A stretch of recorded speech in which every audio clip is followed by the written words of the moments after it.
কুরসিতে সমাসীন আছে, সেইখানে চারজন ফেরেশতা এই জিকির সবসময় করতেছে এবং আল্লাহর কাছে এই জিকির অনেক অনেক গ্রহণযোগ্য। এবং এই জিকিরে যে চারজন ফেরেশতা এই জিকির করতেছে, তারা এই জিকিরের মধ্যে মশগুল আছে, তারা যে এত বড় আরো বহন করতেছে এই জিকিরের বদলতে, তারা পরিশ্রান্ত হয় না, ক্লান্ত হয় না।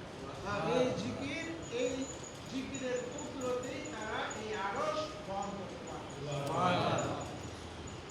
জিকির আরশি হাওকাল্লাহ পাঁচবার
بسم الله